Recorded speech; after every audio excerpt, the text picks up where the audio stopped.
ನಾನು ಮದುವೆ ಆಗಿ 3 ವರ್ಷ ಆಯಿತು. ಮದುವೆ ಆಗಿ 1 ತಿಂಗಳಲ್ಲೇ ನನ್ನ ಜೀವನದಲ್ಲಿ ತಾಯ್ತನದ ಹೊಸ ಅಧ್ಯಾಯ ಶುರುವಾಯಿತು.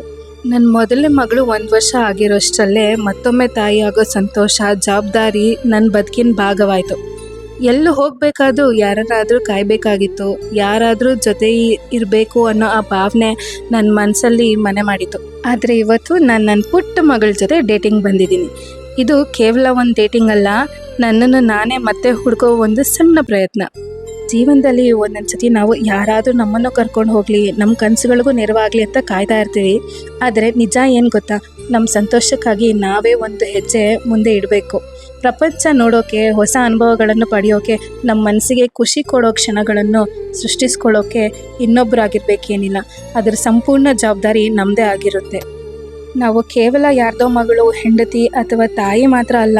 ನಮ್ಮದೇ ಕನಸುಗಳಿರುತ್ತೆ, ನಮ್ಮದೇ ಆದರೆ ಓನ್ ಐಡೆಂಟಿಟಿ ಕ್ರಿಯೇಟ್ ಮಾಡೋ ಆಸೆ ಇರುತ್ತೆ. ಇದು ನಾನು ನನ್ನ ಮಗಳ ಜೊತೆ ಸಮಯ ಕಳೀತಾ ಇದ್ದೀನಿ. ಆದರೆ ಇದ್ರ ಜೊತೆ ನನ್ನೊಳಗಿನ ನನ್ನನ್ನು ನಾನೇ ಮತ್ತೆ ಭೇಟಿ ಮಾಡ್ಕೋತಿದ್ದೀನಿ. ಅಮ್ಮನಾದ್ಮೇಲೂ ನಮ್ಮ ಕನಸುಗಳಿಗೆ, ನಮ್ಮ ಖುಷಿಗಳಿಗೂ ಜಾಗ ಇದೆ. ನಾನು ಇನ್ಸ್ಟಾಗ್ರಾಮಲ್ಲಿ ಕೇಳಿದ ಒಂದು ಕತೆ ಹೇಳ್ತೀನಿ ಕೇಳಿ. ಒಂದು ಪ್ರಾಣಿ ತನ್ನ ಮಕ್ಕಳ ಜೊತೆ ಮನೆ ಕಟ್ಕೊಂಡಿರುತ್ತೆ ಹೊಲದಲ್ಲಿ. ಆ ಹೊಲದ ಮಾಲೀಕ ಬಂದು ಹೇಳ್ತಾನೆ, ನಾಳೆ ನಮ್ಮ ನೆಂಟ್ರಿಗೆ ಹೇಳಿದ್ದೀನಿ, ನೆಲ ಸಮ ಮಾಡಿಬಿಡೋಣ ಹೊಲನ ಅಂತ. ಆ ಪುಟ್ಟ ಪ್ರಾಣಿಗೆ ಹೇಳ್ತಾನೆ, ಅಮ್ಮ ನಾವು ಇಲ್ಲಿರೋದು ಬೇಡ, ಹೋಗ್ಬಿಡೋಣ ಅಂತ. ತಾಯಿ ಪ್ರಾಣಿ ಹೇಳಿದಂತೆ, ಏನೂ ಆಗಲ್ಲ, ಆರಾಮಾಗಿರಿ. ಮಾರನೇ ದಿವಸ ಏನೂ ಆಗ್ಲಿಲ್ವಂತೆ.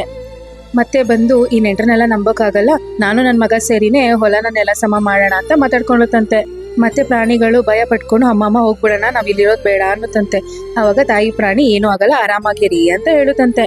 ಹೊಲದ ಮಾಲೀಕ ಬಂದು, ಯಾರು ಏನು ಮಾಡ್ತಾ ಇಲ್ಲ, ಸರಿ ನಾಳೆ ಬೆಳಗ್ಗೆ ನಾನೇ ಕೆಲಸ ಮಾಡೋಣ ಅಂತ ಹೇಳ್ತಾನಂತೆ. ಇದನ್ನ ಕೇಳಿದ್ದು ಪುಟ್ಟ ಪ್ರಾಣಿಗಳು, ಅಮ್ಮ ನಾಳೆ ಹೊಲದ ಮಾಲೀಕನೇ ಕೆಲಸ ಮಾಡ್ತಾನಂತೆ, ಇನ್ನು ನಾವಿಲ್ಲಿರೋದು ಬೇಡ ಅಂತ ಹೇಳುತ್ತಂತೆ. ಆಗ ತಾಯಿ ಪ್ರಾಣಿ ಹೇಳುತ್ತಂತೆ, ಇನ್ನು ನಾವಿಲ್ಲಿರೋದು ಸೇಫ್ ಅಲ್ಲ, ಹೋಗ್ಬಿಡೋಣ ಅಂತ. ಆವಾಗ ಆ ಪುಟ್ಟ ಪ್ರಾಣಿಗಳು ಕೇಳುತ್ತಂತೆ, ಯಾಕಮ್ಮ ಇಷ್ಟು ದಿವಸ ನಾವು ಹೋಗೋಣ ಅಂತ ಹೇಳಿದ್ದು ನೀನು ಬೇಡ ಅಂದೆ, ಇವಾಗ ಹೋಗೋಣ ಅಂತ ಹೇಳ್ತಾ ಇದ್ಯಾ ಅಂತ. ಯಾವತ್ತು ಇನ್ನೊಬ್ಬರನ್ನ ನಂಬಿ ಕೆಲಸ ಆಗುತ್ತೆ ಅನ್ಕೊಂತಾರೆ, ಅವತ್ತು ಕೆಲಸ ಆಗಲ್ಲ. ಯಾವತ್ತು ಅವರನ್ನ ನಂಬಿ ಕೆಲಸ ಆಗುತ್ತೆ ಅಂತಾರೆ, ಅವತ್ತು ಕೆಲಸ ಆಗುತ್ತೆ. ಅರ್ಥ ಆಯ್ತು ಅನ್ಕೊಂತೀನಿ. ಬೇರೆಯವ್ರ ನಂಬೋಕ್ಕಿಂತ ನನ್ನನ್ನು ನಾನು ನಂಬೋದೇ ಗೆಲುವು. ನಾನು ಮತ್ತೆ ಸಿಗ್ತೀನಿ.